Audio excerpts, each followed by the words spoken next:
Buongiorno, ben ritrovati con Focus. È un giallo la morte di Giorgio Nardelli, il ragazzo che è stato ucciso nell'ascensore di un condominio di Mestre da due cugini moldavi. Sentiremo tutti i particolari nel prossimo servizio tra poco, ma intanto vediamo i titoli del Gazzettino. È un giallo, i cugini moldavi arrestati, dicono ci siamo solo difesi. La lite furibonda, la lotta e il tragico epilogo. Un ragazzo che non ha nulla a che vedere con la rappresentazione fatta dai due assassini, perché è stato descritto come un ladro, ma era un bagnino che aveva anche compiuto un gesto eroico, un ragazzo d'oro rovinato dalla dipendenza, ha avuto dei problemi, ma tutti lo descrivono come una persona che non avrebbe mai rubato niente a nessuno.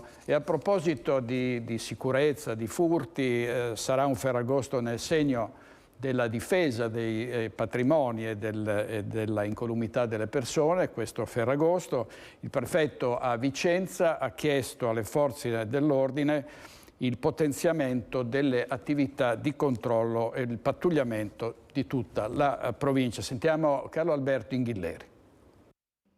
Ferragosto blindato. Dalla prefettura di Vicenza parte la direttiva a tutte le forze dell'ordine. Massima attenzione, potenziare le attività di controllo del territorio in tutta la provincia di Vicenza. In particolare il prefetto chiede di alzare il livello di vigilanza nei luoghi dove, per presenze di giovani, di turisti e di cittadini in generale, sono più frequenti gli assembramenti o i fenomeni di mala movida.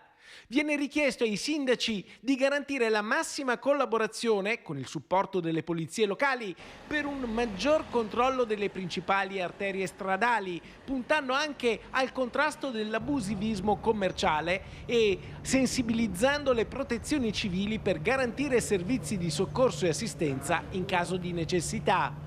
Fari puntati poi su eventuali raduni e feste illegali come i rave party che spesso vengono allestiti, complice il bel tempo, durante la stagione estiva. Grande attenzione alla prevenzione di atti vandalici contro monumenti, musei e luoghi culturali o di valore artistico che meritano particolare tutela. Potenziate infine le misure di vigilanza negli scali ferroviari e nelle piazze di stazionamento degli autobus turistici per un Ferragosto nel segno della sicurezza.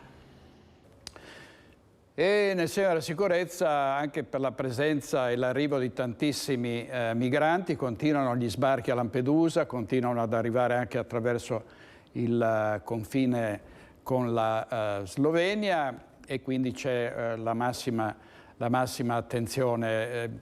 Purtroppo tutti coloro che arrivano a Lampedusa ne sono arrivati ieri, ne sono stati accolti nell'hub di Lampedusa 1500, oggi si è svuotato l'hub e si sta riempiendo di nuovo perché vengono poi portati in tutte le regioni italiane. Quindi i sindaci sono alle prese con questo problema dell'accoglienza, diffusa o meno. Sentiamo cosa dice il sindaco di Cartigliano, l'onorevole Germano Racchella, che vedo insieme ad Alex Giuliano. A te Alex.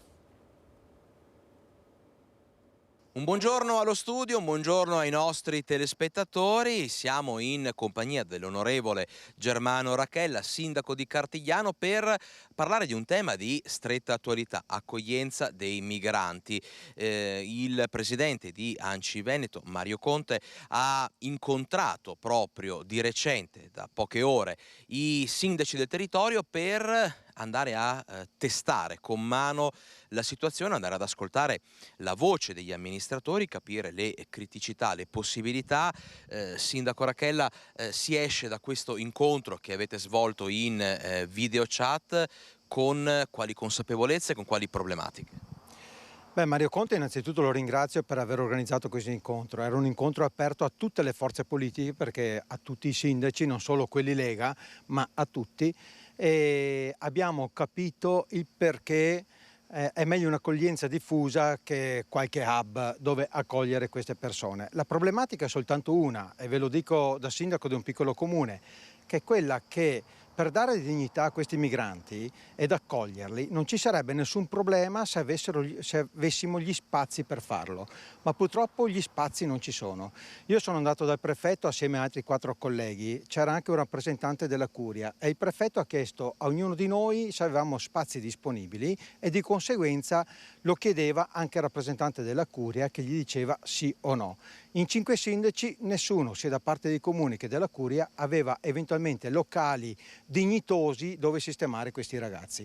Anche perché non nego, soprattutto in questo periodo, visto il protocollo d'intesa, non sarebbe male avere della forza lavoro per lo sfalcio d'erba, la manutenzione dei nostri comuni, pagati direttamente dallo Stato.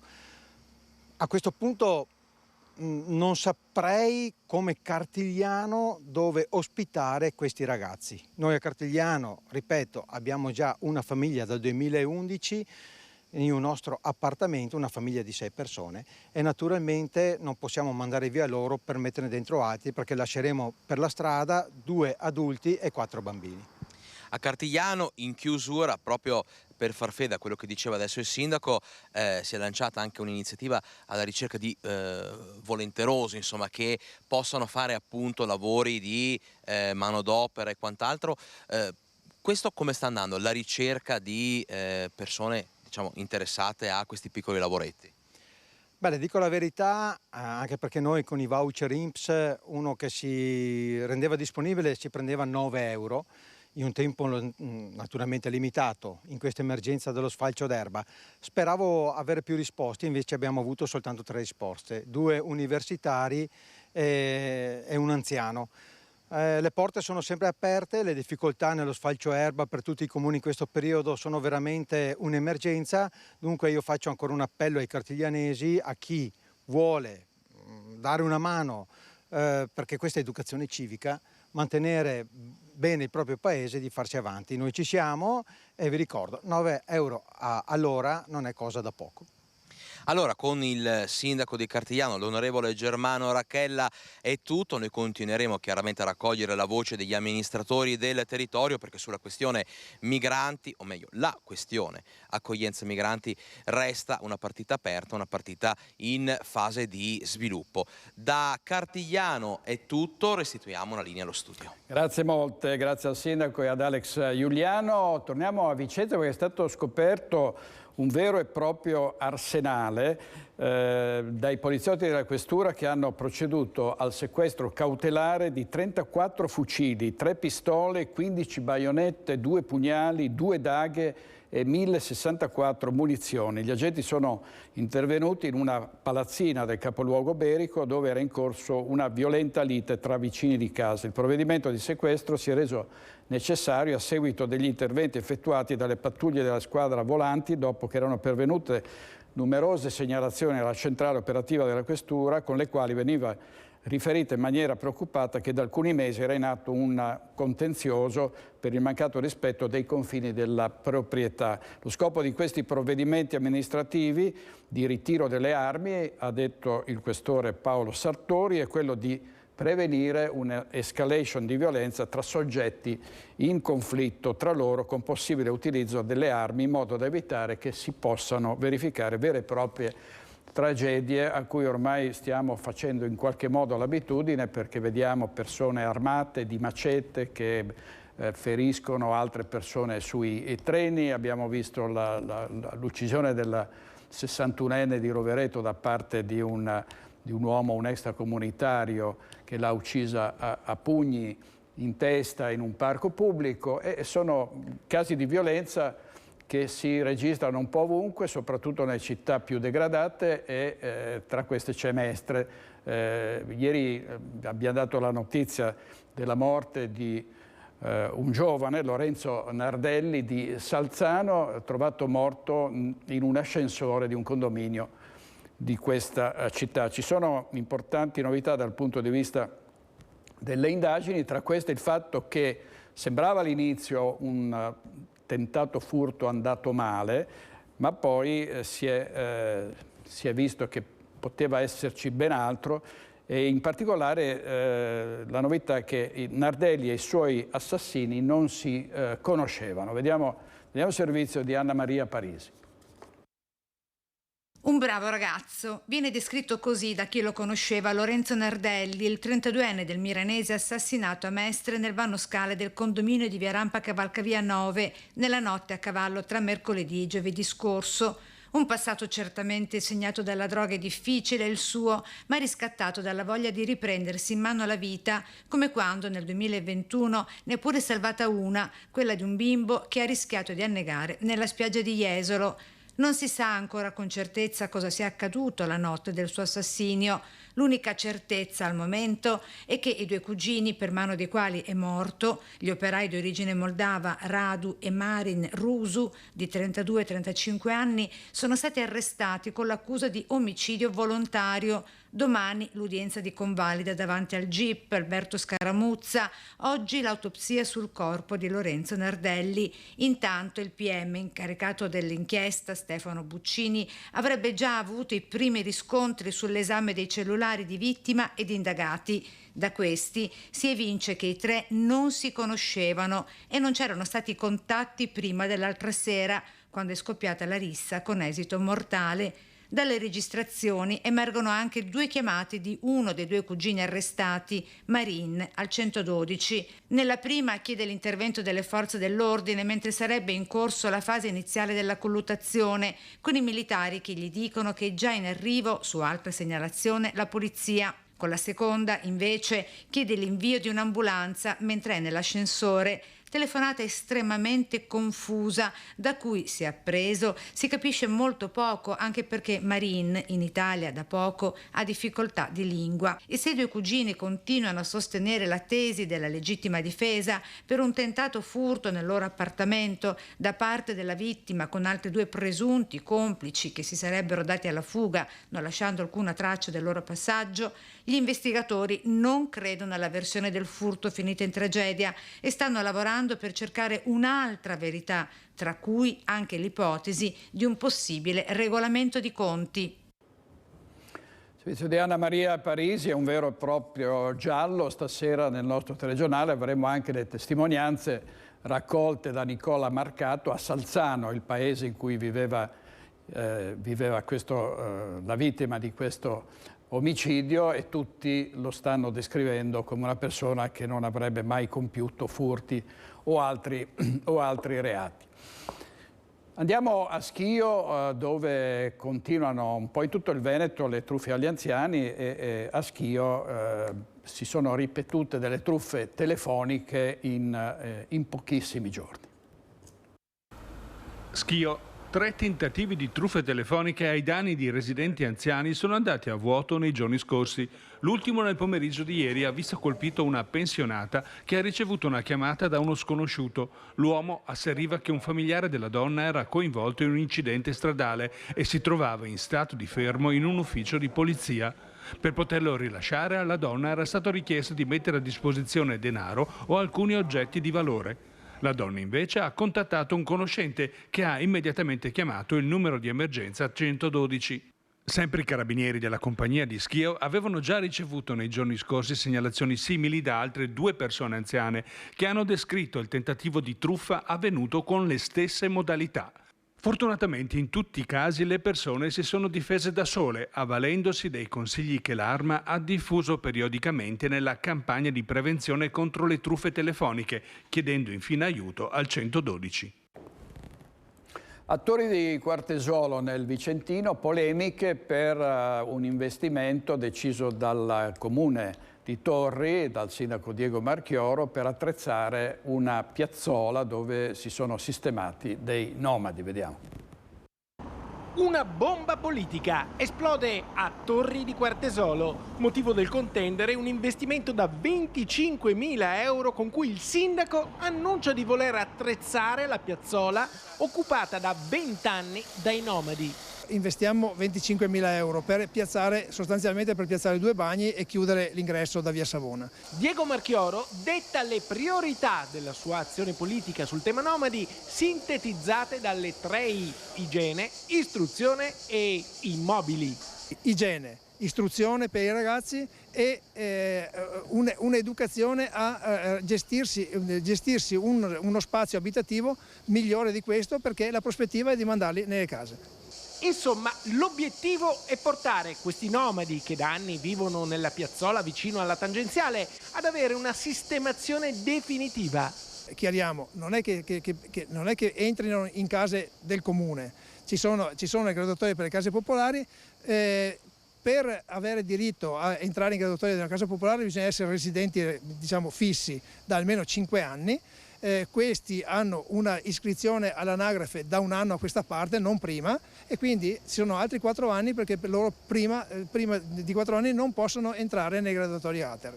Pensieri e parole di Diego Marchioro, il sindaco di Torri di Quartesolo, non fa passi indietro di fronte alle polemiche. Ci dicono, ma spendete i soldi per i Rom, pensate agli italiani, pensate prima agli italiani. Io vi dico a tutti quelli che pensano queste cose qua, o che le scrivono anche, che il bilancio del comune varia dai 6 milioni ai 7 milioni di euro.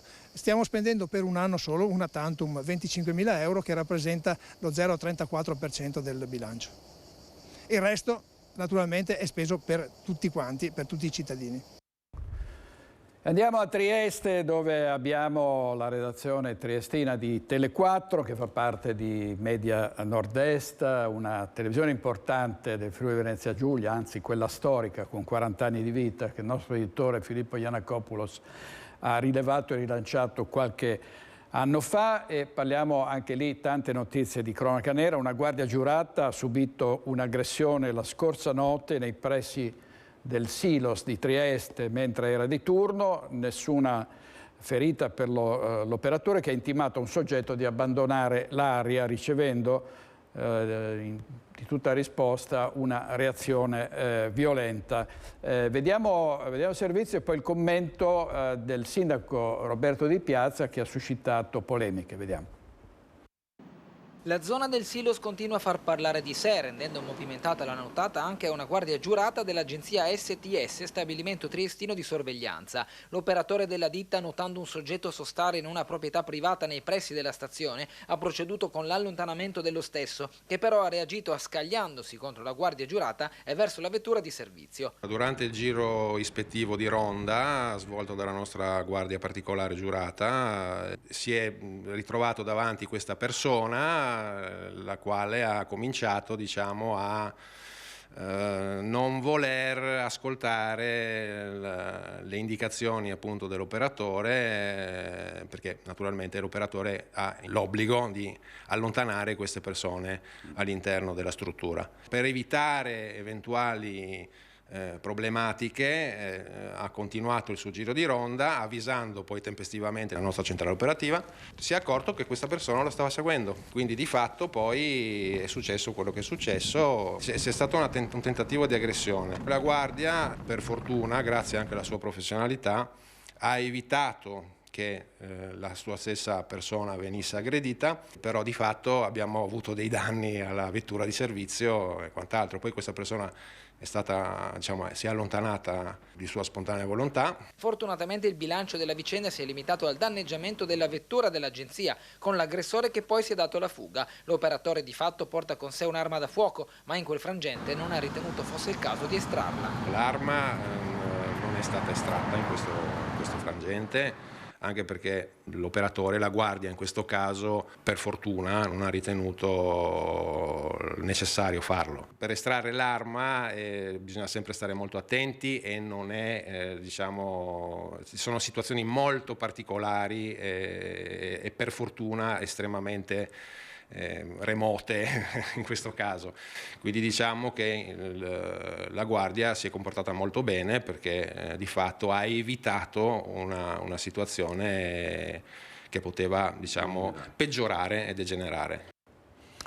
E il sindaco di Trieste, Roberto Di Piazza, aveva commentato: la guardia giurata avrebbe dovuto puntargli contro l'arma, e sono ovviamente scoppiate le polemiche. Sentiamo. Le giurate io le vedo tutte armate, no? Allora se uno è armato tira fuori la pistola e gli dice se mi fai dei danni all'automobile ti sparo. Vedi come questo si calma, no? Non so, io avrei fatto questo dopo, per l'amor di Dio.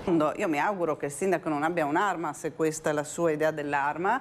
Non vorrei che lui invitasse la polizia municipale ad utilizzare l'arma puntandola a scopo intimidatorio. Botta risposta a distanza in diretta a Sveglia Trieste tra il sindaco di Trieste Roberto Di Piazza e la consigliera comunale del PD Laura Famulari. Le parole del primo cittadino, che ritiene come le guardie giurate debbano estrarre l'arma in dotazione in casi di aggressione come quello avvenuto la notte scorsa in Piazza Libertà, non sono andate giù all'esponente Dem, già assessore alle politiche sociali all'epoca della giunta Cosolini. Ma la polemica non si è esaurita qui, perché Di Piazza ha rimarcato ulteriormente la necessità di maggiore fermezza e la Famulari ha annunciato di voler portare il caso nell'aula del Consiglio Comunale. Non so se hai mai avuto una pistola puntata contro. No, altro che alzi le mani, no? Dico, perché se questo spara, per cui insomma io dico cominciamo a essere seri, insomma, no? Le sue affermazioni sono gravissime. Ho capito che con ogni battuta il sindaco mira a fare il video che gira sui social, però si deve fermare perché queste cose non le può dire.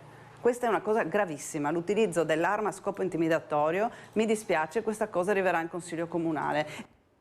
E questo era il commento di un esponente del PD, ospite di Ferdinando Avarino nella redazione di Trieste. Le tecnologie, le nuove tecnologie stanno servendo molto ai ladri, ma anche a coloro che vogliono difendere la loro abitazione. I ladri utilizzano i droni, questa è l'ultima novità, per fare dei sopralluoghi, per capire se i proprietari sono in casa, come entrare nelle abitazioni. I proprietari di casa hanno dei sistemi di sicurezza con telecamere che consentono loro di vedere, di monitorare la situazione e di avvertire i carabinieri. Quindi le tecnologie stanno aumentando, c'è adesso addirittura il fronte dell'intelligenza artificiale, chissà cosa non vedremo nel prossimo futuro. E Conegliano ci colleghiamo in diretta con Christian Arboit perché c'è un informatico programmatore che si è inserito dei microchip sotto pelle e vediamo che cosa riesce a fare. A te la linea Christian. Sì, direttore, buongiorno, da Conegliano con Fabio Faliero per la parte tecnica.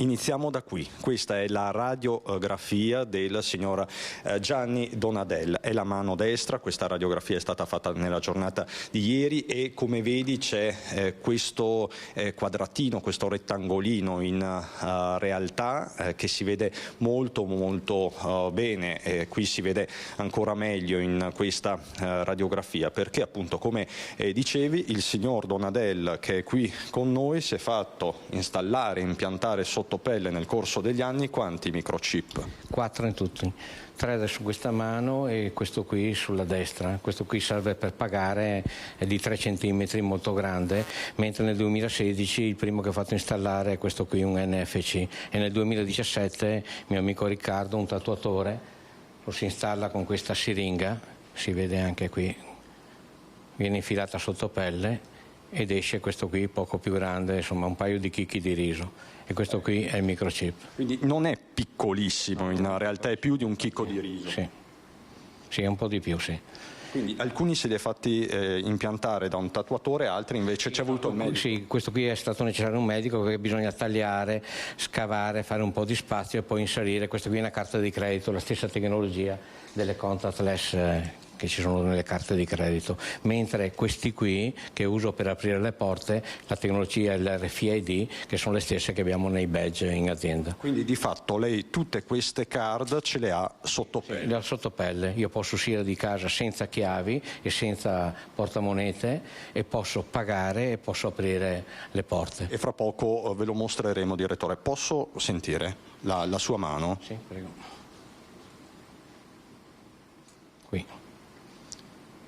Qui invece questo qui è e si sente molto evidente, ecco qui. Sì, si vede la puntina, esatto, ecco, questo sembra proprio un chicco di riso di metallo, ecco, sì, volgarizzo ovviamente, esatto, sì. Ma non le danno fastidio? Non danno fastidio, assolutamente, è dal 2016 appunto che li ho installati e non hanno bisogno di batterie, quello è importante perché altrimenti dovremmo anche in qualche modo trovare il sistema o di cambiare la batteria o di caricarli. L'apparato che viene avvicinato al microchip gli fornisce l'alimentazione per la lettura, in questo caso per fortuna non serve più, ci avevo messo dentro il Green Pass, perché questo qui è uno che può inserire delle informazioni, dei dati, un biglietto da visita o appunto il Green Pass. Come scansionava il Green Pass nel tempo di un amen. Sì, esatto, sì, ce l'ho sempre con me. Ecco, ma cosa le dice il medico di base, i medici? Il medico di base niente, perché non ci ho parlato, perché sono ancora cose borderline, per cui i tatuatori non hanno problemi, perché ci sono tanti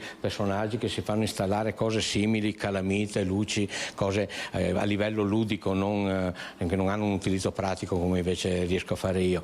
Invece questo qui ho trovato un medico che gentilmente mi ha fatto il piccolo intervento e prossimamente ho aderito a una sperimentazione. Questa qui è una carta di credito, ma il prossimo potrà rilevare dati biometrici vitali. Una sperimentazione medica, quindi glicemia, battito esatto. cardiaco. Sì, sempre borderline, però.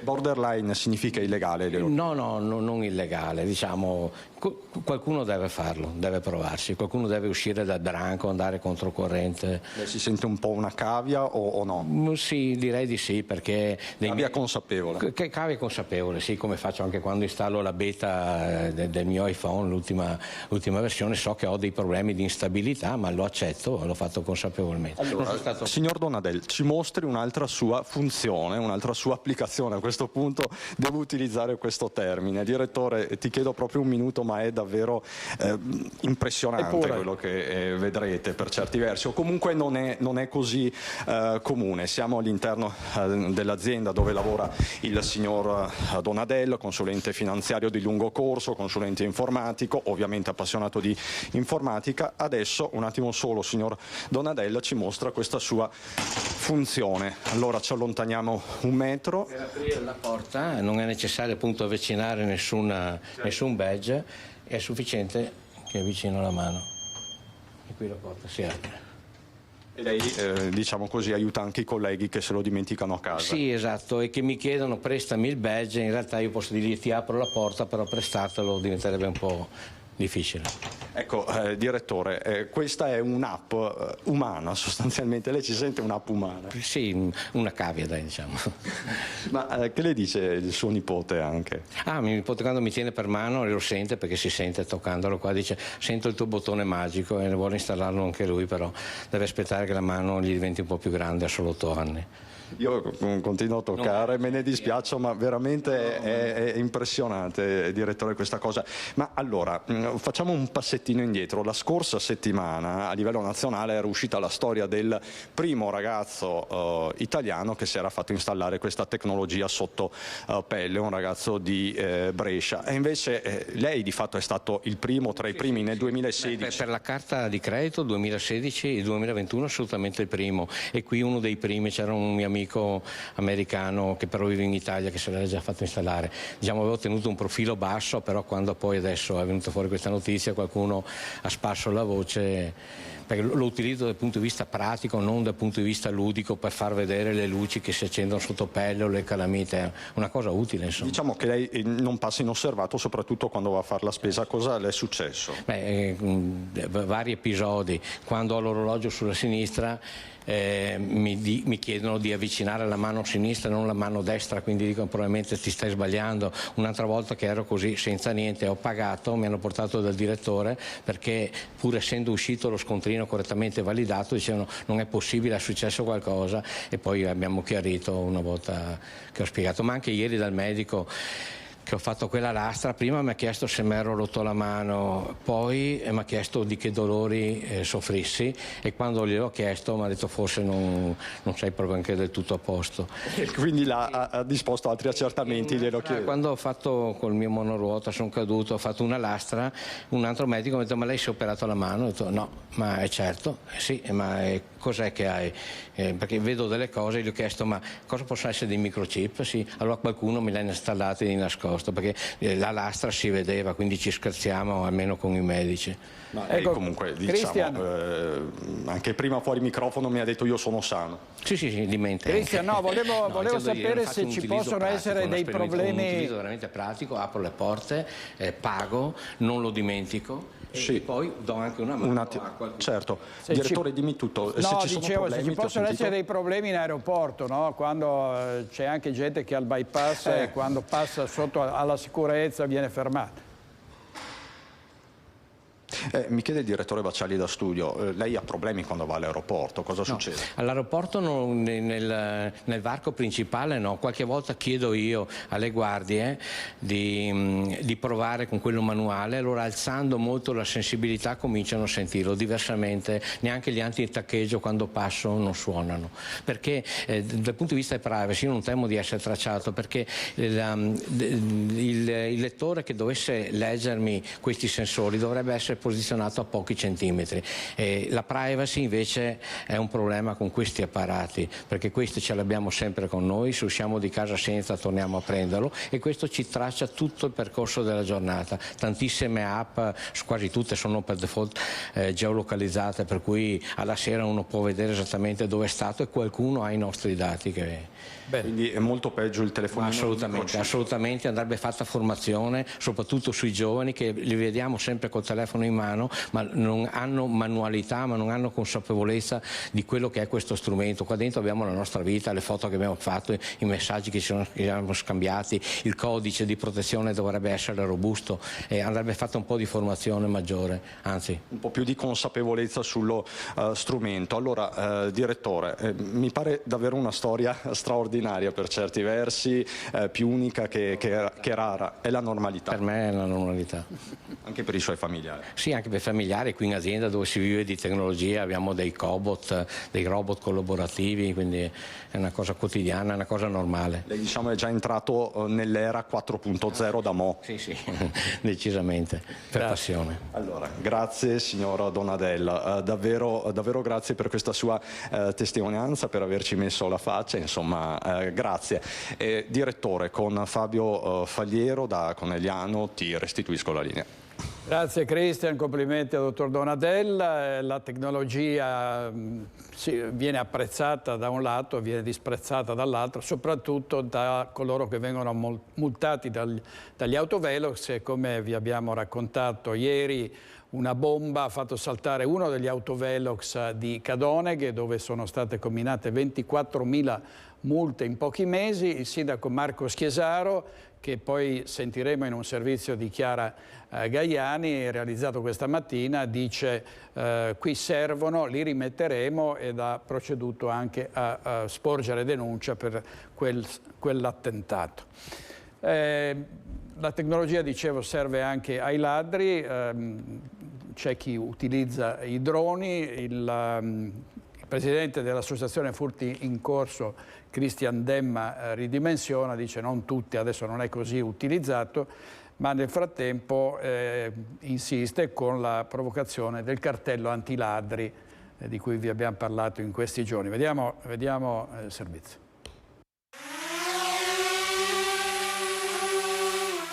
Sui droni magari starei un attimo più tranquillo, io essendo anche un dronista, anch'io chiamiamoci così, adesso è il periodo in cui vengono acquistati di più i droni per poi andare a fare in ferie e fare i giretti, e quindi magari c'è qualcuno che lo sta usando.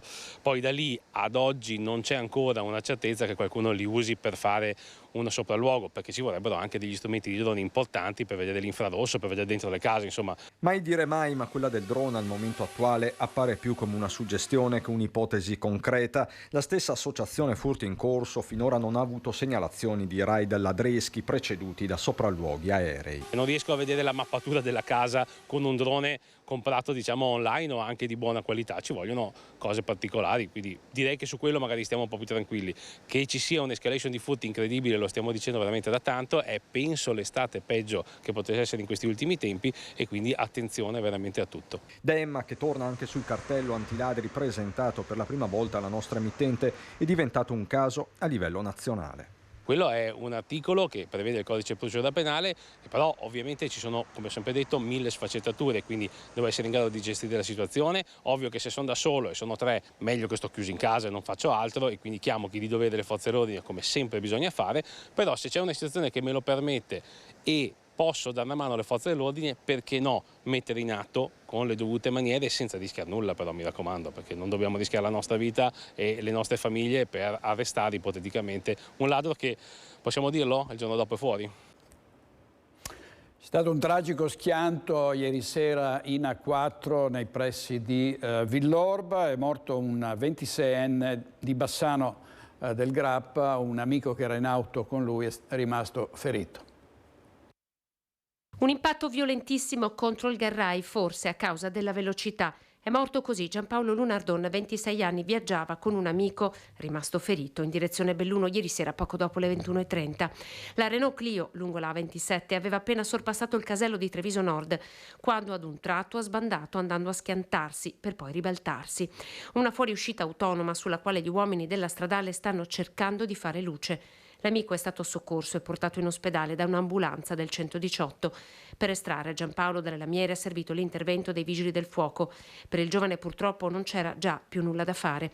Ad allertare i soccorsi un automobilista che viaggiava dietro la Clio. Durante i soccorsi la carreggiata in direzione Belluno è rimasta chiusa, il traffico deviato all'uscita di Treviso Nord. Servizio di Anna De Roberto, la morte del giornalista Angelo Pangrazio. La Procura di Padova ha indagato 3 medici e affidato l'incarico per la perizia dopo la denuncia sporta dalla famiglia. Omicidio colposo. È questa l'ipotesi di reato con cui la Procura della Repubblica di Padova ha iscritto nel registro degli indagati 3 medici della cardiochirurgia dell'azienda ospedaliera nel fascicolo aperto per la morte del giornalista Angelo Pangrazio, spirato il giorno di Natale dopo un intervento al cuore per un'insufficienza mitralica. Sotto la lente del PM Marco Brusegan sono finiti 2 cardiochirurghi di 47 e 44 anni e un medico specializzando. Per capire se vi siano state responsabilità nel decesso del giornalista veronese, l'accusa ha affidato l'incarico a 3 consulenti che avranno 60 giorni di tempo per depositare una relazione. A loro faranno da contraltare i consulenti degli indagati, tutti dipendenti dell'azienda ospedaliera di Padova, tra di loro anche il responsabile del centro Gallucci, il professor Gino Gerosa. In particolare la Procura, che indaga dopo l'esposto presentato dalla famiglia di Pangrazio, chiederà agli esperti di accertare se durante l'intervento siano state rispettate le pratiche clinico-assistenziali previste da protocollo. C'è stato un incendio in un appartamento di Padova, a prendere fuoco un sacchetto di pellet. Incendio in un terrazzo di un appartamento in via Bellorini a Padova. A prendere fuoco un bancale di pellet. I vigili del fuoco hanno spento le fiamme che provenivano dai sacchi. Nessuna persona, fortunatamente, è rimasta coinvolta nel rogo. Tanta paura e danni da fumo sul terrazzo e alla tenda coprisole.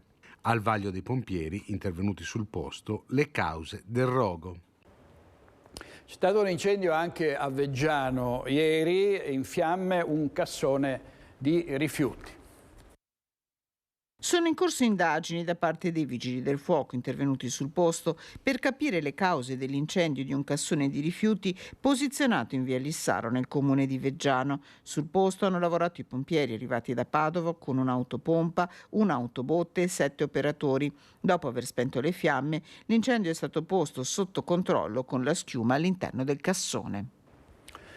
E in Veneto c'è il record dell'efficienza nella raccolta differenziata, davvero un esempio per tutte le altre regioni, e ci sono 2 comuni dell'Alta Padovana e 2 della Pedemontana che si sono piazzati ai primi posti nel dossier di Legambiente come comuni ricicloni. Comuni rifiuti free. Tra i 629 individuati da Legambiente in tutta Italia ci sono anche 2 comuni dell'Alta Padovana e 2 della Pedemontana.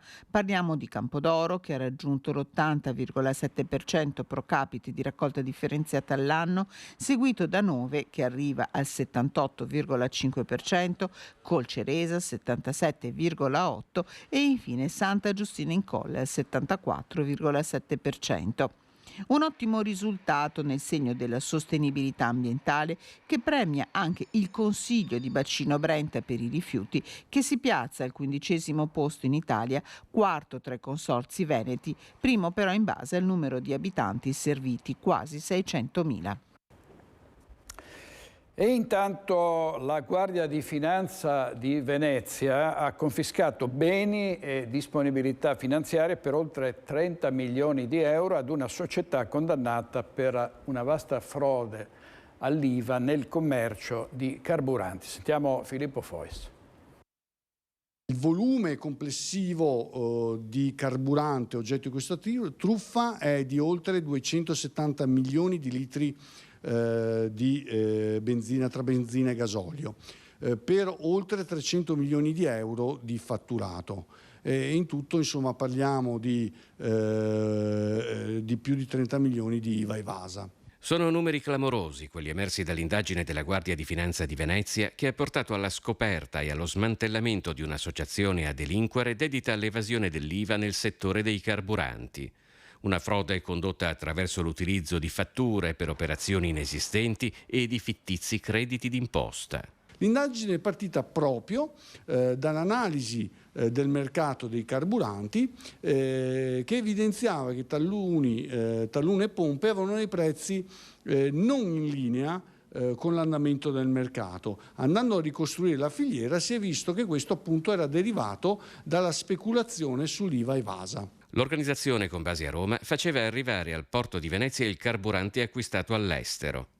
Dopo plurime cessioni cartolari ad aziende localizzate in varie parti d'Italia per frodare l'IVA, durante le quali il carburante non lasciava il deposito di stoccaggio veneziano, risultato peraltro estraneo alla vicenda, lo cedeva a distributori del nord-est a prezzi più competitivi rispetto a quelli di mercato.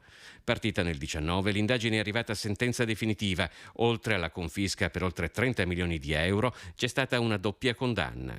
Definitivamente abbiamo due condanne, uno di due broker petroliferi, il primo a cui è stata fatta la confisca a 3 anni e 6 mesi di reclusione, l'altro a 2 anni di reclusione. E si sta parlando molto del granchio blu, che è un vero e proprio flagello per gli allevamenti di vongole e per altri molluschi. Si sta pensando appunto di pescarne tanti di granchi blu per poi servirli a tavola. È l'unico sistema, hanno detto ieri gli esperti, per eliminarlo ed eliminare il problema. Intanto però molti prodotti ittici vengono sequestrati dalla Guardia Costiera di Venezia, in questo caso, che ha confiscato 3 tonnellate di prodotti ittici scaduti per un valore di 50.000 euro. Maxi sequestro di 3.000 kg di prodotti ittici e derrate alimentari non a norma, tra cui molti scaduti, per un valore di oltre 50.000 euro da parte del nucleo regionale ispettori pesca della Guardia Costiera di Venezia, con il sostegno del servizio veterinario della ULSS.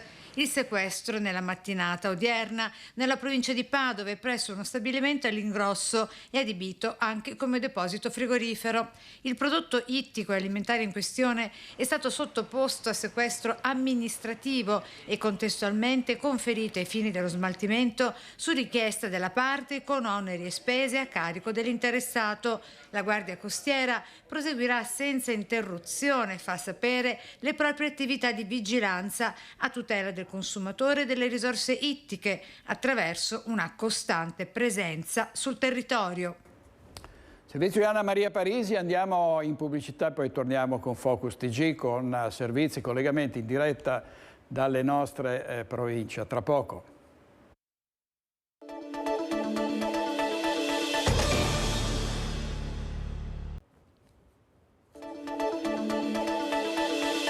Tribunale Bassano.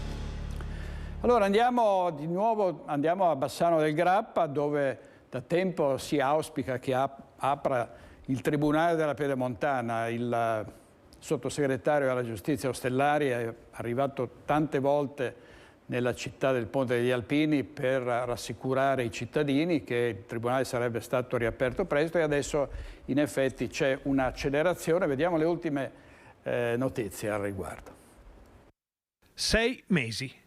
Questo era l'orizzonte temporale definito durante i primi incontri fra il governo, rappresentato dal sottosegretario alla giustizia Andrea Ostellari, e i sindaci del territorio per fare il punto sulla riapertura del Tribunale di Bassano del Grappa. Una rinascita sotto forma di Tribunale della Pedemontana, in grado di rispondere alle esigenze di un'area che abbraccia 3 province fra Vicenza, Padova e Treviso, con un numero immenso di attività produttive. 6 mesi, appunto, era la scadenza che i protagonisti di quel primo incontro si erano dati per capire lo stato dell'arte. I 6 mesi sono trascorsi e proprio qualche giorno fa, il 3 di agosto, il DDL 659, che comprende la riapertura di alcuni tribunali soppressi dal governo Monti nel 2012, è tornato nella commissione del Senato che si occupa di giustizia. Un ottimo segnale, secondo molti, perché dopo gli incontri bassanesi la palla è tornata nelle sedi istituzionali che possono decidere il rilancio definitivo del progetto o il suo definitivo affossamento. Ostellari era stato chiaro all'epoca delle prime riunioni. Per riaprire il Tribunale di Bassano serve unità di intenti e di territorio, e il territorio si è espresso in modo forte e chiaro. Prima i sindaci e gli amministratori compatti nel dire di sì a questa storica opportunità. Poi le associazioni di categoria e gli ordini professionali che hanno fatto incassare al progetto altri sì. Certo, va registrata la voce contraria degli ordini degli avvocati delle province interessate, che sottolineano la necessità di non togliere forze ai tribunali già attivi per darle a quello della Pedemontana. Ma il governo ha già risposto, facendo sapere che il personale della nuova struttura sarebbe organico e destinato esclusivamente a Bassano. Pure il ministro della giustizia Carlo Nordio aveva dato adito ad ampie aperture sul tema. D'altronde il Palazzo di Giustizia della Pedemontana è diventato un apripista a livello nazionale e sono molti i territori di riferimento di strutture soppresse che guardano con speranza al procedimento veneto per questo storico risultato. E allora, visto che i 6 mesi sono scaduti in corrispondenza del mese delle vacanze e del riposo, non resta che aspettare qualche giorno per vedere come si rimetterà in moto la macchina. Sperando naturalmente che non si fermi pure questa con le 4 frecce nel bel mezzo della via. E torniamo a Cadoneghe per l'attentato agli autovelox con un grosso petardo, la polvere pirica, le polemiche dei multati, le reazioni dopo la denuncia del sindaco che ieri ha parlato di un vero e proprio gesto barbaro che ovviamente vuole che sia fatta giustizia. Andiamo da Chiara Gaiani a Cadoneghe, sentiamo anche la reazione dei multati. Buongiorno, ci troviamo a Cadoneghe nei pressi del secondo autovelox, in realtà il primo che si incrocia venendo dalla zona nord della provincia di Padova. Come vedete tutte queste persone che sono qui con noi hanno ricevuto delle multe, abbiamo proprio voluto chiedere a loro di essere qui per raccontarci le loro storie. Sentite, incredibile la storia del signor, le chiedo di presentarsi. Lovato, Endrio, buongiorno.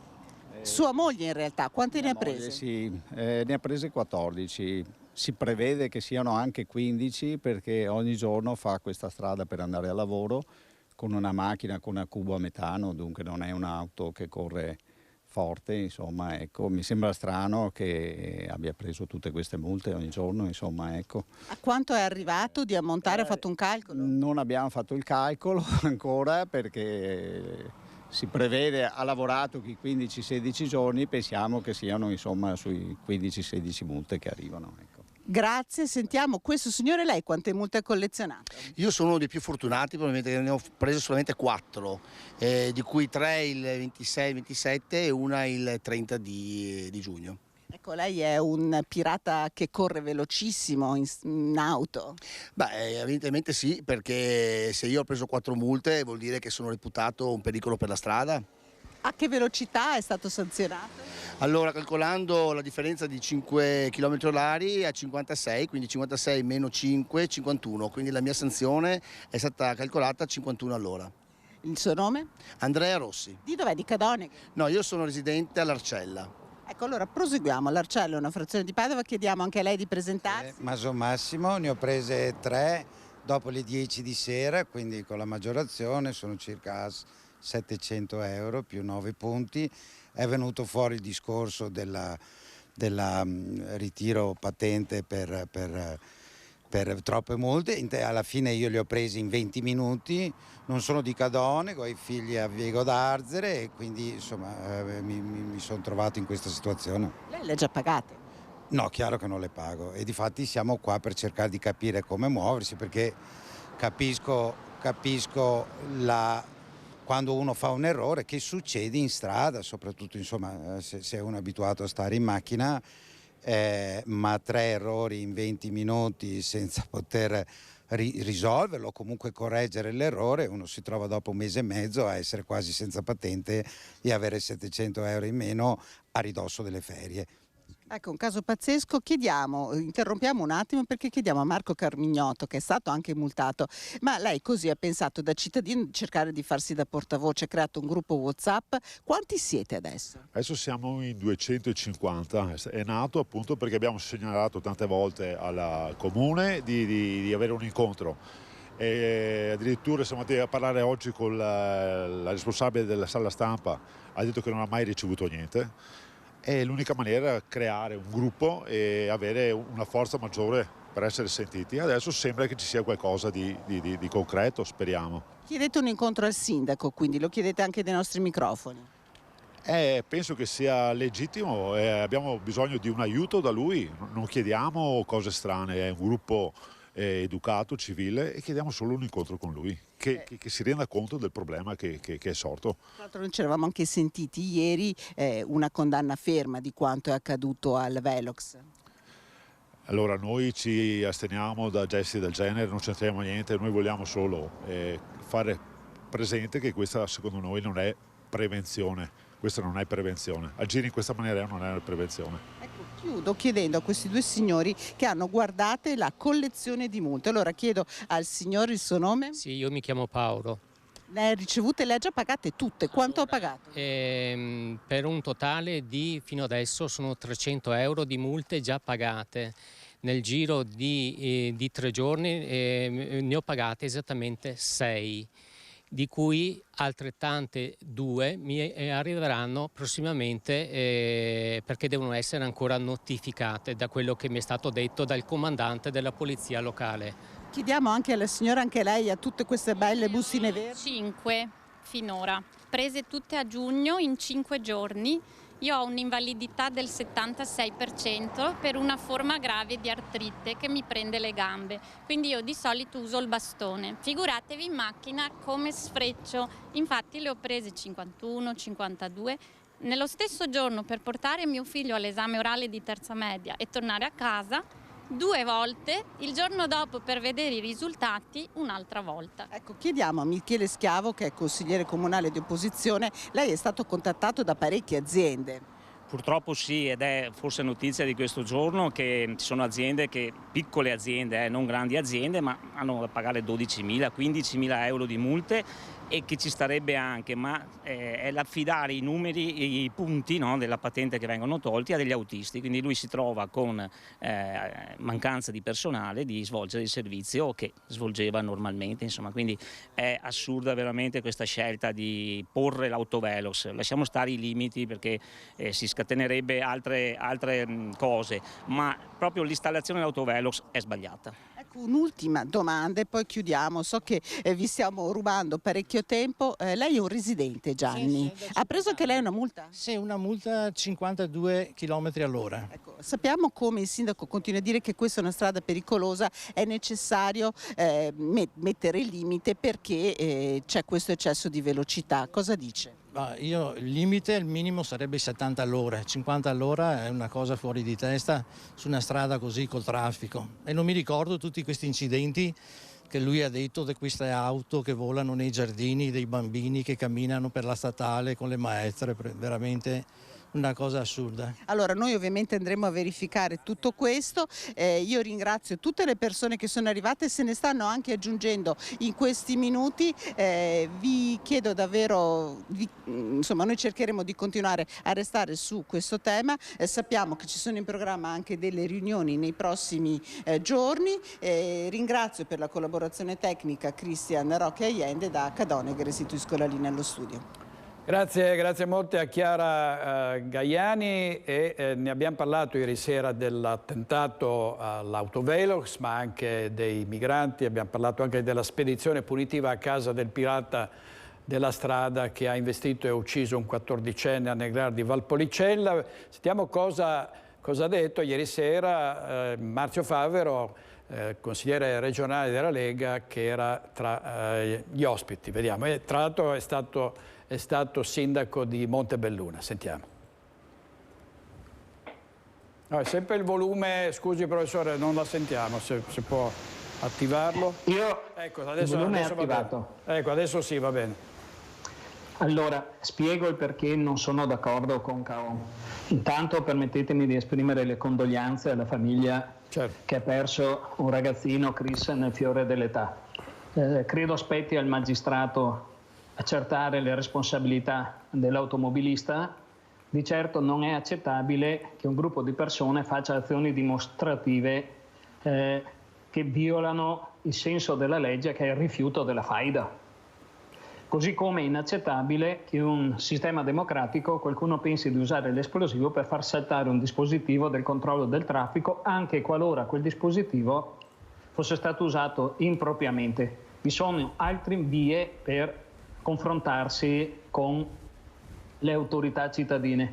Parlo da sindaco, io non ho mai voluto installare autovelox, preferivo la presenza sul territorio degli agenti, anche perché la presenza degli agenti svolge una funzione pedagogica nei confronti dell'automobilista. C'è uno scambio umano, se viene comminata una contravvenzione c'è anche la spiegazione. Magari se ti arriva a casa una multa per posta e non ti ricordi nemmeno dove l'hai presa o in che circostanze, diventa più difficile accettarla. Però, ciò detto, occorre anche avere l'onestà intellettuale di riconoscere che stiamo guidando tutti male. Guardate, mi dispiace dirlo, ma quante sono le persone che rispettano i limiti di velocità? Guardate, io faccio anche autocritica. Prima di diventare sindaco e di fare qualche giro a bordo della volante della mia polizia locale, anch'io andavo ad occhio, no? Nel guardare la segnaletica stradale, anche perché non sempre è razionale.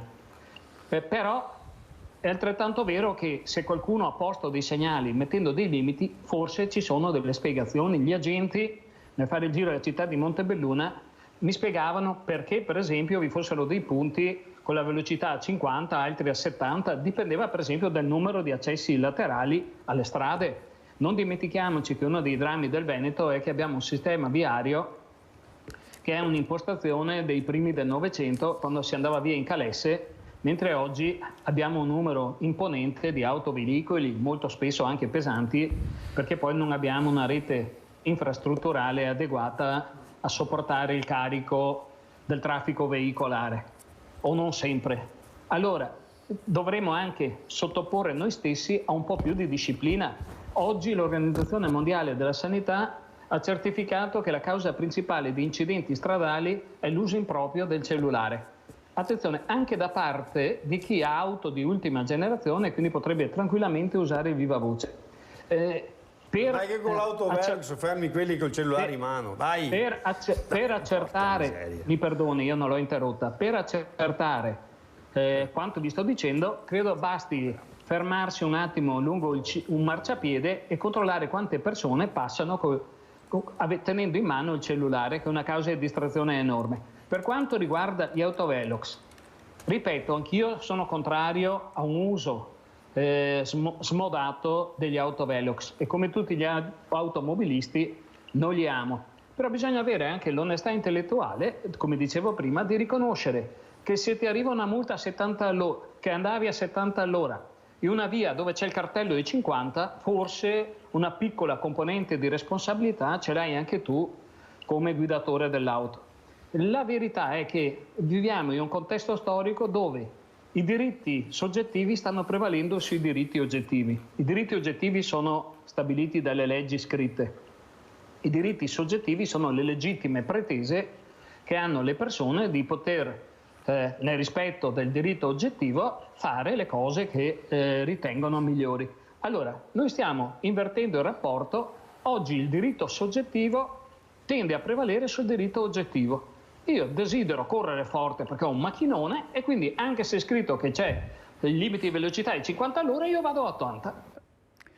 Questo era il professor Marzio Favero. Ieri c'è stata una bella discussione proprio sugli autovelox che secondo alcuni servono proprio per garantire una maggiore sicurezza sulle strade e evitare gli incidenti, secondo altri solo per fare cassa da parte dei comuni. Ma restiamo, diciamo, sul versante delle auto perché c'è una mancanza di personale in tante imprese, anche i carrozzieri avrebbero bisogno di personale, soprattutto dopo i danni provocati dalle ultime grandinate, macchine distrutte e i carrozzieri non vanno in vacanza perché hanno il lavoro fin sopra i capelli. Sentiamo la testimonianza in diretta con Francesco Rattai. A te Francesco.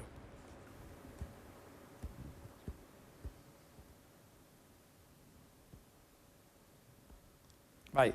Buongiorno da Vigonza, siamo con Pierluigi Barbato che è rappresentante di categoria dei carrozzieri per Confartigianato, perché siamo tornati torniamo a parlare di maltempo, perché nonostante siano passati parecchie settimane da quel 19 luglio che ha visto una grossa parte della provincia di Padova colpita dalla grandine, i danni sono ancora visibili. Lo vedete dietro a me, c'è una delle vetture colpite dal maltempo e il signor Barbato non ha rinunciato praticamente alle ferie per dare un servizio anche alla cittadinanza, perché sono tantissime ancora le macchine danneggiate che loro stanno riparando. Dico bene? Esatto, bravissimo.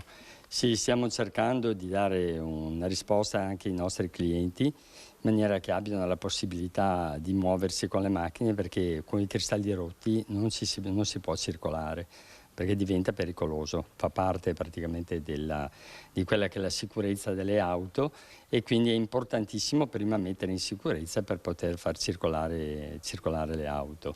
Quante sono le auto che in queste settimane oramai avete sistemato, aggiustato? Perché come diceva giustamente il signor Barbato, la carrozzeria si può andare anche con la carrozzeria ammaccata, senza il vetro davanti o dietro dell'auto non si può proprio circolare. Esatto, e le macchine sono tantissime.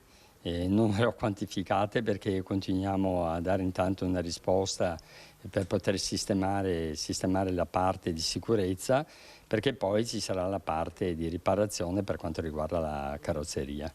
Ecco, quindi pensate a quanti danni sono stati fatti. Il signor Barbato ci raccontava che ogni macchina ha più o meno 2.000 euro, almeno 2.000 euro di danni, perché tra pezzi di ricambio e manodopera i costi sono molto alti. Voi avete anche rinunciato appunto alle ferie, i dipendenti sono in ferie perché erano già programmati? Avevano programmato le ferie, quindi giustamente sono in ferie, però rientreranno velocemente anche loro per darci un supporto anche subito dopo la settimana prossima, praticamente dopo Ferragosto. E questa è una situazione in questa carrozzeria, ma è anche diffusa nelle altre carrozzerie, immagino. Sì, anche altre carrozzerie stanno cercando di dare risposte ai nostri concittadini, quindi di avere la possibilità di poterli fare viaggiare quantomeno, perché le auto servono purtroppo anche per lavoro, per servizi, per la casa. Ormai l'auto è diventata indispensabile nelle nostre famiglie. Ecco, questo è il punto da Vigonza su quelli che sono i danni del maltempo dopo ancora molte settimane che sono passate. Io restituisco la linea allo studio. Grazie molte a Francesco Rattai. C'è carenza di personale, come sapete, anche nella sanità, mancano medici, mancano infermieri. C'è l'allarme della CGIL per quanto riguarda l'ULSS 2 Marca Trevigiana, si parla di sistema al collasso, mancano 161 unità tra medici e infermieri ed è tra l'altro boom di dimissioni volontarie, 154 in 8 mesi. Secondo i nostri conti ad oggi mancano 161 unità. 161 unità che gravano la situazione che è già difficile all'interno dell'ULSS. In tutto questo ci aggiungiamo che nel periodo gennaio-agosto abbiamo avuto 83 pensionamenti di personale e 154 dimissioni, e dentro queste 154 dimissioni vi do qualche numero, parliamo di 5 medici, 46 infermieri, 12 operatori sociosanitari, 10 tecnici di laboratorio. È una contabilità amara quella tenuta dalla funzione pubblica della CGIL, che fotografa un'estate caldissima sul fronte del personale, ma soprattutto parla di un sistema al collasso in vista dell'autunno, se non si correrà ai ripari precari con nuove assunzioni. A soffrire in particolare sarebbero i servizi per la salute mentale. Tutta l'area della psichiatria ha una situazione assolutamente complessa, perché ad oggi mancano almeno 20 psichiatri nel territorio. La cartina di tornasole del disagio sta nel fenomeno tutt'altro che isolato e acuito con la pandemia di chi sceglie di lasciare il camice bianco, non sempre a favore del privato. È chiaro che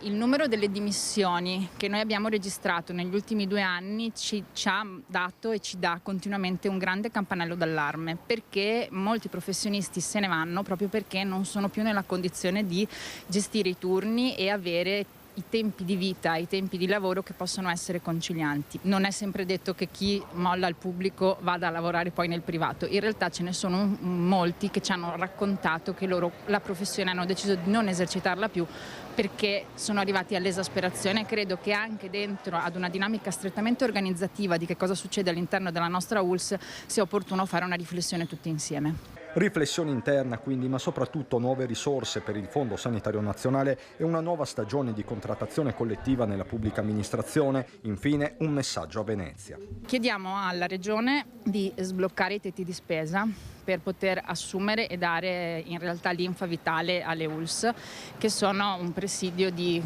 costituzionale di salute per i cittadini trevigiani. E a questo allarme risponde per le rime il direttore generale dell'ULSS 2 Francesco Benazzi, che dice non c'è nessun collasso, anzi. Sentiamo. Un ritorno da parte dei giovani verso la professione di infermieri c'è. Quindi io non vedrei una sanità al collasso, vedrei una sanità che si sta riprendendo e sta risalendo la china del dopo Covid. Guarda il bicchiere mezzo pieno il direttore generale dell'ULSS 2 Francesco Benazzi nel giorno in cui la CGIL traccia un quadro a tinte fosche per la sanità trevigiana. Certo, la carenza di personale è un dato di fatto su cui incidono diverse variabili. Noi abbiamo 71 infermieri assenti per maternità e 90 per turnover, cioè perché sono andati in pensione, hanno deciso di andare in altre ULSS oppure hanno fatto altre scelte. Ecco, quello che voglio dire è che noi stiamo comunque assumendo tutto quello che è possibile assumere. Noi abbiamo una graduatoria di 28 infermieri a tempo determinato che stiamo chiamando. Questo nell'immediato, dice Benazzi, che confida nella partenza del nuovo anno accademico della scuola infermieri, che di fatto raddoppia. Partirà quest'anno, cioè partiremo con 200 giovani infermieri, quindi un numero veramente grande, tenendo conto che ogni anno ne avevamo 100 per la Marca trevigiana. E una nuova iniezione di personale, anche qui infermieri, dovrebbe arrivare a fine anno. Il concorso di Azienda Zero porterà sicuramente 3-4 mila infermieri e quindi dopo ovviamente ci saranno quelli che sceglieranno l'ULSS 2 e io mi auguro tantissimi. Quanto al fenomeno delle dimissioni volontarie segnalato dal sindacato, sarebbero per lo più spostamenti verso altre ULSS, dice sempre Benazzi. L'altro capitolo è quello dell'assenza cronica di psichiatri professionisti sempre più rari. Entro la fine dell'anno o con le nuove specializzazioni noi dovremmo recuperare per la nostra ULSS 5, 6, 7 specialisti, quindi in qualche modo andremo a ridurre questo gap. Questa mattina in regia Andrea Basso e Alberto Piovesan. Le cose vanno un po' meglio quest'anno per gli stagionali e dopo il dramma nel periodo e subito dopo il Covid proprio non si trovavano più lavoratori nei ristoranti e negli alberghi. Sentiamo cosa hanno detto a Marta Marangon coloro che degli stagionali hanno assolutamente bisogno.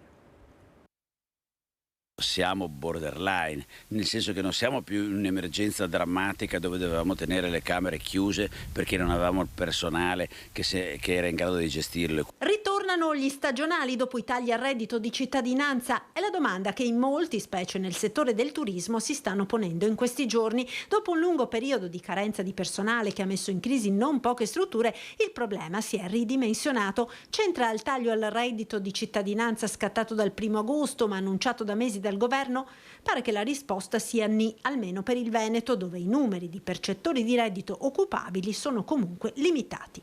Oggi la situazione invece è un po' migliorata, perché secondo me ci sono un po' di gente che è ritornata a lavorare nel turismo perché comunque ha ritrovato un po' interessante poter tornare a lavorare nel nostro settore e un po' perché anche molte aziende si sono date da fare, hanno cercato di aumentare il welfare nei confronti dei dipendenti, c'è chi paga di più le ore durante il fine settimana, c'è chi ha fatto degli altri piccole migliorie eccetera, qualche piccolo premio sull'andamento eccetera, e questo ha fatto sì che un po' di gente tornasse. La stagione è ormai più che avviata e dati precisi su quanto abbia inciso la modifica al reddito di cittadinanza nel ritorno degli stagionali al momento ancora non ci sono, precisa Dania Sartorato, presidente dell'Unione Provinciale Confcommercio. È chiaro che il venir meno di un supporto, di un sostegno economico spingerà molte persone che prima lo riscuotevano a cercarsi invece un'occupazione che dia appunto almeno la stessa garanzia. Questo credo che sia abbastanza anche logico e quindi possibile. Splende il sole su tutto il Veneto, sarà un Ferragosto di tempo molto, molto stabile, ma ci sono state ondate di maltempo anche recentemente con grossi danni a Pieve di Soligo. Andiamo in diretta con Christian Arboit per vedere anche 25 milioni di danni addirittura. A te la linea Christian. Assolutamente direttore, buongiorno di nuovo da Pieve di Soligo. Siamo in piazza con Fabio Faliero e questa è una delle tante macchine, migliaia di macchine danneggiate dal maltempo delle scorse settimane. I danni sono visibili e qua ci sono centinaia di euro, se non migliaia di euro, anzi migliaia di euro, vista anche la tipologia della macchina di danni, ma è una delle tante, ve lo abbiamo raccontato, vi abbiamo mostrato tante immagini in queste settimane, in questi mesi, la grandinata dei record, le grandinate dei record, il vento forte. Poco fa il governatore del Veneto Luca Zaia ha detto che la conta dei danni finale ufficiale ammonta a oltre 1 miliardo e 120 milioni di euro, una somma mostruosa, e abbiamo i conti specifici del comune di Pieve di Soligo tra i più colpiti dal maltempo delle scorse settimane. Sindaco Stefano Soldan, buongiorno. A quanto ammonta? Mi diceva 20, 25, addirittura 30 milioni di euro solo per il suo comune. Buongiorno, buongiorno a tutti i telespettatori, buongiorno al direttore, buongiorno a Christian. Sì, noi abbiamo avuto 2 fenomeni intensi, uno il 24 luglio, uno il 3 agosto, prima una grande grandinata e poi una tromba d'aria. L'ammontare complessivo dei danni che stiamo registrando, ma ovviamente alcuni sono fatti proprio sulla base della stima di quello che abbiamo potuto in questi pochi giorni verificare, si aggira intorno ai 25 milioni di euro, ma è ancora una stima credo riduttiva, perché il conto continua a crescere, abbiamo continue segnalazioni perché più si entra nello specifico con sopralluoghi sui tetti, soprattutto in questo caso di aziende e di case private, si scoprono delle realtà che portano in alto il conto. Macchine private, pannelli fotovoltaici, l'abbiamo detto 1 milione di volte, coperture sia di aziende e poi appunto gli edifici pubblici. Il dossier quindi è ancora aperto, i conti sono ancora aperti, i cittadini cosa devono fare? Ma noi abbiamo già inviato alla Regione, come ci è stato chiesto, i primi dossier di quantificazione che credo si siano sommati con tutti quelli della Regione, per cui il governatore oggi ha dato un dato conclusivo di questa raccolta. Adesso attendiamo le indicazioni, perché questa è una prima raccolta di informazioni, serve che il governo dia, e sostengo su questo la posizione del governatore, questi soldi a una regione che produce, che ha subito dei gravi contraccolpi, e penso soprattutto a tutte quelle persone che non riescono più a muoversi in auto perché hanno i cristalli rotti. Siamo nel mese di agosto, quindi non ci sono neanche le auto officine aperte, non ci sono i ricambi e c'è anche una speculazione sui prezzi. Serve intervenire presto per mettere in condizione questa regione di poter ripartire a lavorare. La palla quindi passa a Roma, ma adesso passiamo da un argomento all'altro, ma siete finiti anche sulla nazionale proprio questa mattina, sull'Ansa nazionale, e alleggeriamo i toni, direttore, perché qui a a Pieve di Soligo e caccia, tra virgolette, ci mancherebbe altro, a un trombettista notturno. Da qualche sera a questa parte, a mezzanotte, risuona il silenzio. Da qualche angolo del comune, non si capisce da dove, un mistero musicale, direttore ferragostano in piena regola. È un mistero, ma è anche una bellezza di questo territorio. Noi siamo capitale veneta della cultura e aver scoperto che c'è un concittadino, una concittadina, perché non sappiamo esattamente chi sia questa persona, che però sta riscuotendo un enorme successo. Io l'ho scoperto tramite Facebook, di questo suono del silenzio, che è tra l'altro una musica molto particolare che impone anche una concentrazione, un pensiero alle persone che oggi non ci sono più.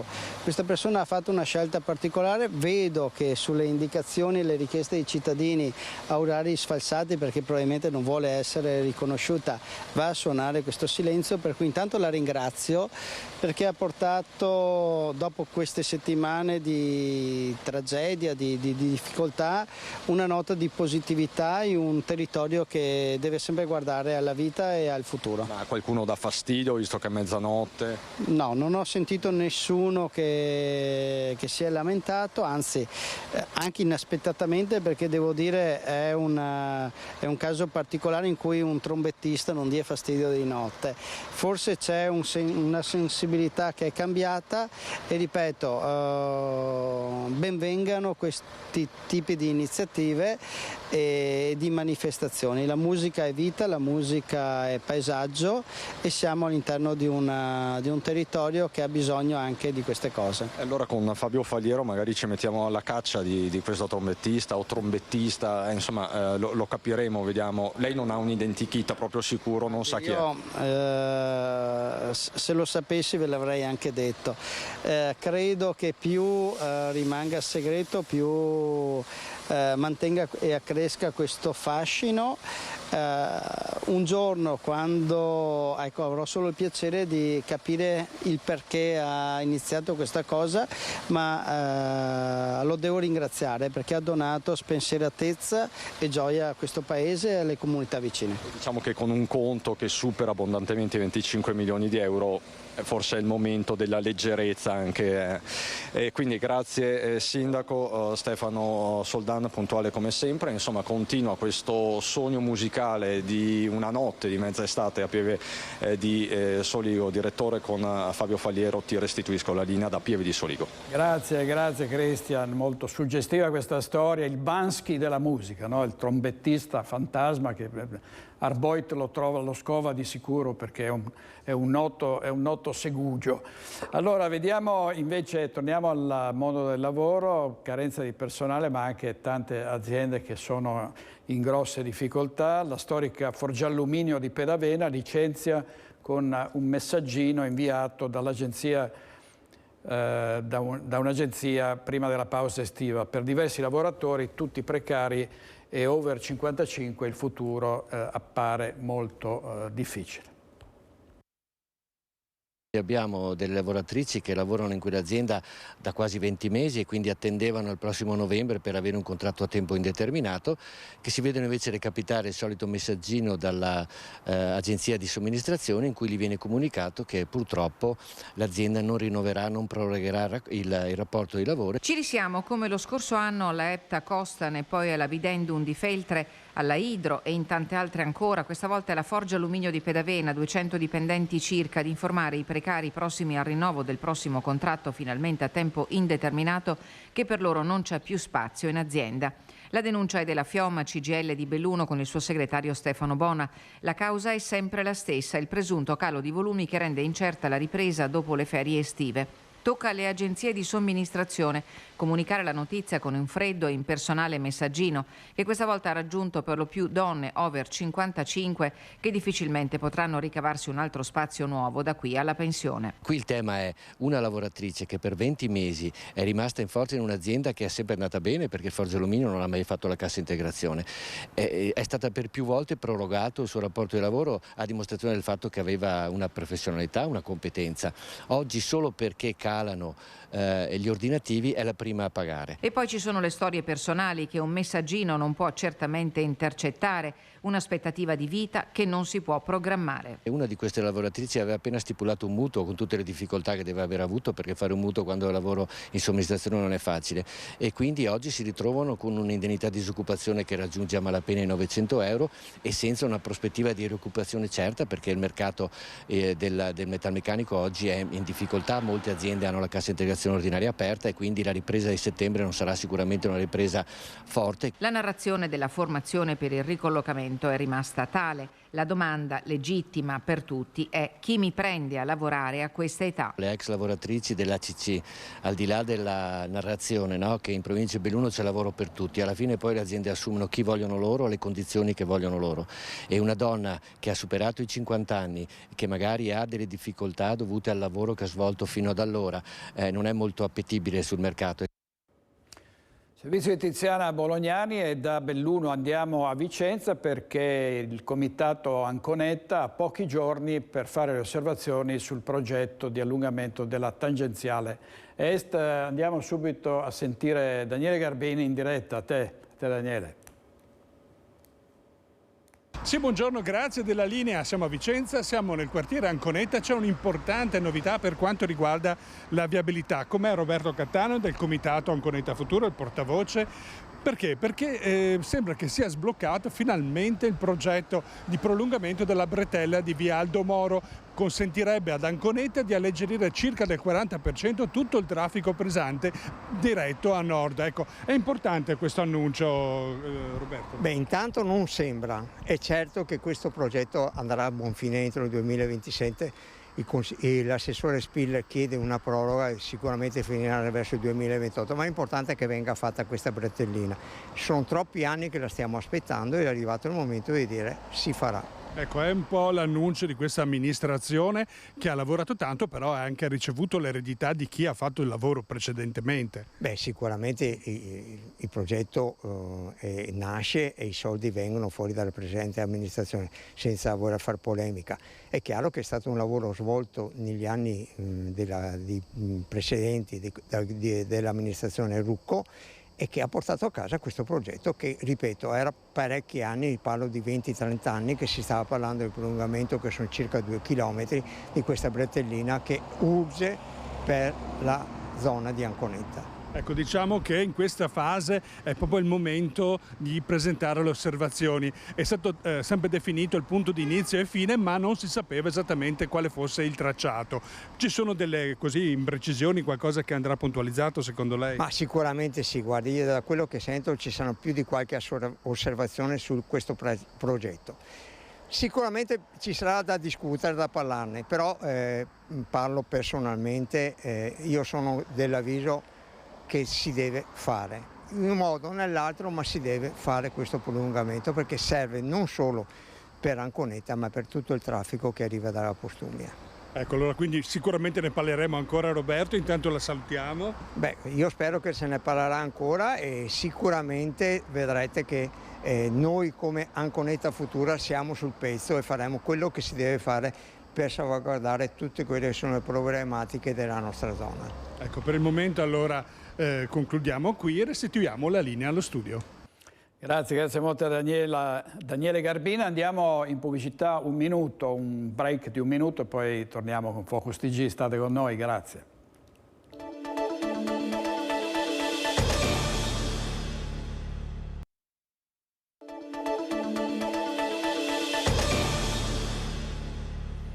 Nuovo con Focus TG, finalmente inizia la pulizia del muro della Basilica Palladiana che era stato imbrattato a fine luglio. Sentiamo Carlo Alberto Inghilleri. La Basilica del Palladio ferita, un atto vandalico che da fine luglio sanguina sui muri bianchi del monumento di Piazza dei Signori. Un oltraggio alla cultura, un insulto alla storia di Vicenza. Oggi però finalmente inizia la pulizia di questo obbrobrio. È un intervento che durerà 2 giorni, alle mie spalle ci sono 2 restauratori professionisti che stanno lavorando. Il primo giorno sarà dedicato a un'attività fatta con i solventi per diluire la vernice acrilica e domani invece verrà fatta la sabbiatura della colonna con l'obiettivo di cancellare definitivamente queste scritte vergognose. I 2 responsabili erano stati immediatamente individuati grazie alle telecamere di videosorveglianza. Si tratta di 2 militari americani in servizio alla caserma del DIN che adesso sono chiamati a rispondere dell'atto vandalico commesso di notte che ha sollevato l'indignazione di cittadini e turisti. Per questo sono stati denunciati per il reato di imbrattamento di beni culturali. Stiamo dialogando e chiedendo alle autorità americane non solo un risarcimento del danno di fronte a quello che è stato fatto, ma anche che i soldati americani facciano attività in città che diano il senso di quanto vogliono bene a Vicenza. Quindi pensiamo ad attività di pulizia dei muri, di pulizia della città, che vanno anche oltre semplicemente il risarcimento dell'attività sulla colonna. Questo atto vandalico è l'ultimo, il più eclatante, ma oggi purtroppo sono tante le piccole scritte che deturpano i muri della Basilica Palladiana. Quello che è successo può essere il punto di partenza per cancellare i segni su tutto il monumento, un patrimonio dell'UNESCO, una testimonianza della grande bellezza. All'interno della basilica ci sono più che graffiti, tante scritte con pennarelli, tante brutture che vanno sistemate e di cui spesso purtroppo si sono macchiati anche cittadini vicentini. Quindi da questo punto di vista il tema è voler bene alla Basilica Palladiana, al nostro monumento nazionale, e lavorare con la soprintendenza per capire materiale per materiale, perché la basilica è fatta di tanti materiali diversi, quali sono gli strumenti e quali sono anche i prodotti per togliere queste scritte. Ci stiamo lavorando, è una cosa su cui vogliamo lavorare nei prossimi mesi. E oggi alle 15 in diretta su Antenna 3 i funerali di Don Armando Trevisiol, un sacerdote che ha dedicato la sua vita ai più deboli. Sentiamo come lo ha ricordato il parroco di Carpenedo, Don Gianni Antoniazzi. Gli ho chiesto se era possibile dire una preghiera insieme e ha dato la benedizione come la darebbe un padre. Mi ricordo che lui non riusciva più a muovere bene le braccia, ho preso la mano e me la sono avvicinata alla fronte. Poi da lì credo che ancora per qualche minuto sia rimasto cosciente. Parroco di Carpenedo dal 2011, Don Gianni Antoniazzi è rimasto accanto a Don Armando Trevisiol fino alla fine, testimone di quegli ultimi giorni che Don Armando ha trascorso così come aveva sempre vissuto. Da un lato col pensiero rivolto ai più deboli, impartendo istruzioni per nuove opere di assistenza, dall'altro impegnato nella preghiera, fintanto che le forze gliel'hanno concesso. Battendo con gentilezza il pugno sulla poltrona ha detto che non riusciva più a dire il breviario del mattino, non aveva più la forza per dirlo tutto. E credo che questa sia un'immagine tanto importante di un uomo che però, nonostante tutti gli impegni, tutte le tappe che lui ha dovuto sopportare, tutte le fatiche, lui era ancorato sempre alla preghiera. Preghiera e lavoro, un motto antico che Don Armando, nato nel 1929, ha saputo continuamente rinnovare secondo le nuove esigenze della società. Ma si era interessata anche delle comunicazioni via internet, si era interessato di capire come si sarebbe potuto annunciare il Vangelo e la carità verso le persone bisognose attraverso i mezzi di comunicazione moderni. Domani sarà una giornata molto impegnativa, la Chiesa sarà piena di fedeli, di autorità. Lei ho sentito che prima diceva che le campane devono suonare a festa. Ma io leggo la giornata di domani come la giornata più serena, in realtà più semplice, perché impegnativo è il vivere, impegnativa è la vita quotidiana, impegnativa è la fatica quotidiana, e quindi domani sarà per me e per tutti quelli che hanno voluto bene a Don Armando una giornata molto serena. Il funerale di Don Armando Trevisiol sarà presieduto dal patriarca di Venezia Monsignor Francesco Moraglia alle ore 15 nella chiesa parrocchiale dei Santi Gervasio e Protasio di Carpenedo. La cerimonia sarà trasmessa in diretta da Antenna 3. Proprio così alle 15 in diretta su Antenna 3 oggi i funerali di Don Armando Trevisiol. È tutto per questa edizione. Grazie molte a Andrea Basso, Alberto Piovesan in regia e ci vediamo stasera a Focus alle 21:15. Buona giornata.